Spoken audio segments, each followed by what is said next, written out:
lírio de encantos, perfume e luz, de cujo saio níveo brotou.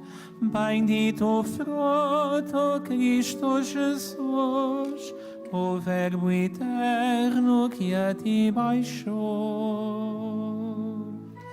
Ave, ave, ave Maria.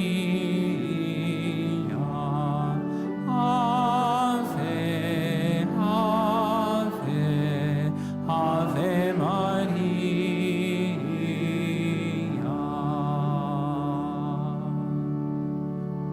O Senhor esteja convosco. Evangelho de nosso Senhor Jesus Cristo, segundo São Mateus. Glória a vós, Senhor. Naquele tempo, disse Jesus aos seus discípulos: Tende cuidado em não praticar as vossas boas obras diante dos homens, para seres vistos por eles. Aliás, não tereis nenhuma recompensa do vosso Pai que está nos céus. Assim, quando deres esmola, não toques a trombeta diante de ti, como fazem os hipócritas nas sinagogas e nas ruas, para serem louvados pelos homens. Em verdade vos digo, já receberam a sua recompensa. Quando deres esmola, não saiba a tua mão esquerda o que fez a tua direita, para que a tua esmola fique em segredo, e o teu Pai, que vê o que está oculto, te dará a recompensa. Quando orardes, não sejais como os hipócritas, porque eles gostam de orar de pé, nas sinagogas e nas esquinas das ruas, para serem vistos pelos homens. Em verdade vos digo, já receberam a sua recompensa. Tu, porém, quando rezares, entra no teu quarto, fecha a porta e ora a teu Pai que está em segredo. E teu Pai que vê o que está oculto te dará recompensa. Quando jejuardes, não tomeis um ar sombrio como os hipócritas, que desfiguram o rosto para mostrarem aos homens que jejuam. Em verdade vos digo, já receberam a sua recompensa. Tu, porém, quando jejuares, perfuma a cabeça e lava o rosto, para que os homens não percebam que jejuas, mas apenas o teu Pai que está presente no que é oculto. E teu Pai que vê o que está oculto te dará recompensa. Palavra da salvação. Glória a vós, Senhor.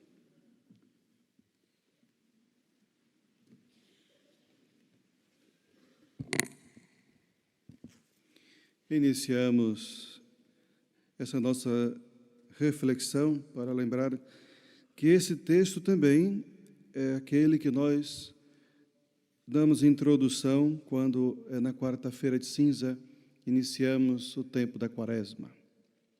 Mas faz bem que ele volte, né, para poder relembrar a cada um de nós como o cristão deve seguir no dia a dia para não se permitir ser tentado em fazer as coisas na hipocrisia, como mesmo nos pede Jesus. É sempre bom lembrarmos e fazer memória da palavra do Senhor, porque, com certeza, esse fazer a memória vai ajudar-nos a cada dia a poder estar vigilantes para não cairmos, repito, na hipocrisia. Quando nós ouvimos que Jesus logo chama a atenção para dizer, tomai cuidado, mostra para nós nesse Evangelho que Jesus aqui apresenta um estilo novo de vida.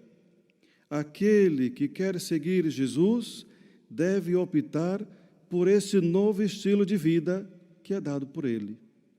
Porque, do contrário, o outro estilo de vida que é apresentado aqui é aquele dos hipócritas, que fazem tudo para serem vistos, que fazem tudo para chamar a atenção, seja quando estão rezando, seja quando estão em jejum ou quando dão alguma esmola, dão alguma coisa a alguém. Por isso, vemos que no Evangelho de São Mateus, Jesus apresenta para nós dois princípios muito importantes. O primeiro princípio importante nesse Evangelho é o princípio de fazer as coisas em segredo. O segundo princípio é o outro ponto muito importante também, que, para além de fazer as coisas em segredo, ajuda-nos a refletir aquilo que sempre Deus espera do nosso coração. Falo com certeza porque quando nós agimos com simplicidade, com humildade, o Senhor sabe muito bem daquilo que nós estamos a fazer, sabe muito bem quais são as nossas intenções. Então, aquele que está no oculto sabe muito bem quando nós estamos fazendo as coisas por Deus ou por nós mesmos. Então, nesse princípio primeiro que o Senhor nos convida hoje a refletir, é justamente um princípio que o cristão não pode perder de vista. Porque aquele que segue a Cristo, em primeiro lugar, deve esperar sempre dele e de Deus a sua recompensa. E nunca querer esperar dos outros que reconheçam o bem que nós lhe fazemos. É aqui um ponto que muitas vezes muita gente fica decepcionada e fica triste, porque tanto ajudou alguém e a pessoa não lhe diz, né, muito obrigado, e a pessoa também não reconhece aquilo que você tem feito por ela. Esta forma de agir para o cristão não está correta, porque o cristão nunca deve esperar um reconhecimento por aquilo que fez pelos outros. Por isso é que o Senhor vem mostrar para nós que o nosso estilo de vida deve ser um estilo novo, que é o estilo dele, e não aqueles que fazem esperando algo em troca ou querendo mostrar-se. Depois, a nossa maneira de oferecer aquilo que as pessoas necessitam, mas também a nossa forma de poder rezar e jejuar também chama a atenção. Porque mesmo que um cristão não consiga esconder que está a rezar, ou que está ajudando a outra pessoa, ou mesmo está a jejuar, é importante sempre ter em consciência que devemos esperar sempre de Deus as nossas recompensas, e não das pessoas. Porque, pensando sobretudo sobre o jejum, para que serve mesmo o jejum? O princípio primordial do jejum é a conversão a Deus, a mudança de vida, a mudança de rota, voltar para Ele. Esse é o princípio fundamental do jejum, não é para perder peso. O jejum é, a princípio, para justamente mudar de vida para o Senhor. Quando nós percebemos que o nosso caminho que estamos a fazer não é o caminho que agrada a Deus, então é importante que nós podemos voltar-nos para Deus, de forma que o jejum ajude-nos a nos comprometer com Ele, com o seu Evangelho. Isso é muito importante, isso é fundamental, com certeza, para nós. Então, meus queridos irmãos e irmãs, a palavra nesse Evangelho ajuda-nos, sim, a viver como um projeto de vida novo, um projeto apresentado por Jesus, e não para vivermos de acordo com o mundo ou aquilo que os hipócritas representam para nós. Porque Jesus chama a atenção, tomai cuidado, porque é muito fácil sermos enganados por aquilo que o mundo quer e deseja.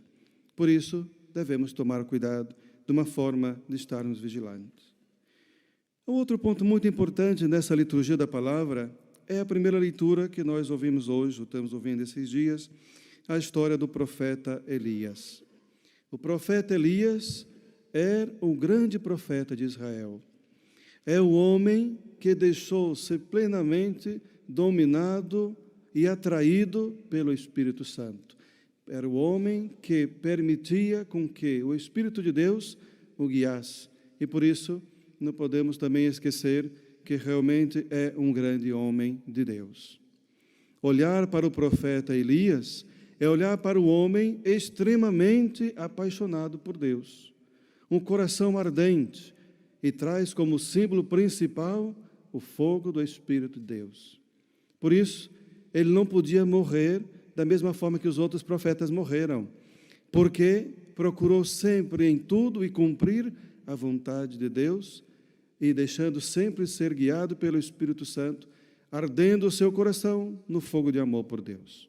Por isso foi arrebatado num carro de fogo, né, diz outra tradução. Então, é importante podermos olhar uma frase que ele dizia em outra passagem, no encontro com Deus, no Monte Horebe. Ardo de zelo pelo Senhor Deus dos Exércitos. É um homem do coração ardente, que sempre lutou contra, né, os profetas de Baal.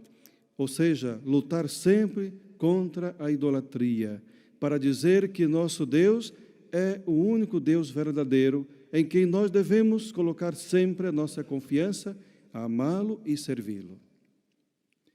Outro exemplo importante que vemos aqui é o seu discípulo, Eliseu, que faz um pedido difícil, diz a própria leitura, porque ele percebe que o profeta vai ser tirado, que era o seu mestre, então ele vai acompanhar e faz um pedido que diz que é difícil, mas não é impossível. Isso é para lembrar a nós também, que diante daquilo que nós pedimos a Deus, pode ser até difícil, mas não é impossível. Há uma condição. Aqui nessa leitura, nós percebemos que Elias deu uma condição, que ele não perdesse de vista o profeta enquanto ele estivesse sendo arrebatado aos céus. E isso chama a nossa atenção, porque ele conseguiu receber esta graça de uma porção do espírito do profeta Elias, porque era um homem desapegado às coisas desse mundo e centrado no principal, naquilo que ele queria. Mesmo sendo a porção do espírito de Elias, é também o Espírito Santo, para também viver como viveu e agiu como o seu próprio mestre, com ardor e cumprindo em tudo a vontade do Senhor. Por isso, devemos ter atenção para ver em que nós concentramos as nossas atenções, os nossos interesses, os nossos desejos. Se muitas vezes não alcançamos as graças que nós pedimos, sem dúvida é culpa nossa, não de Deus, porque falta justamente esta centralidade da nossa essência de fé. Sendo assim, receberemos esta porção que nós, com certeza, desejamos. E depois, é claro, leva-nos sempre a lembrar que, olhando para essa passagem bíblica, em que Eliseu está ali, os olhos fixados a contemplar todo aquele acontecimento, lembramos de Jesus, lembramos de João, lembramos de tantos aqueles que contemplaram Jesus na cruz e continuam a contemplar. E depois, lembro da cena em que Jesus, ao subir para o céu, na sua ascensão, os seus discípulos, com os olhos também fixos nele, Jesus vai dizer, eu vos envio. Então, ide anunciar o Evangelho. A mesma missão do mestre tem que ser a mesma missão do discípulo de Jesus. Então, é aqui que está, com certeza, a nossa missão, o nosso compromisso, para assumirmos de que o nosso batismo seja verdadeiramente frutuoso, e colocando em prática as ações que Jesus nos confiou. Roguemos então, pedindo ao Senhor esta graça, de vivermos como o profeta Elias, com o coração ardente do amor por Deus, de vivermos aquilo que Jesus nos pede, com o projeto de vida nova, livre das corrupções deste mundo, e a graça da perseverança, justamente nesse caminho que Ele nos convida. Seja louvado nosso Senhor Jesus Cristo. Damos hoje, mais uma vez, damos graças a Deus por duas bodas que hoje celebramos, bodas de prata. Então vamos convidar que venha à frente, rezamos juntos com eles, pedindo ao Senhor que continue a derramar as suas copiosas bênçãos sob a proteção de Nossa Senhora na sua vida matrimonial.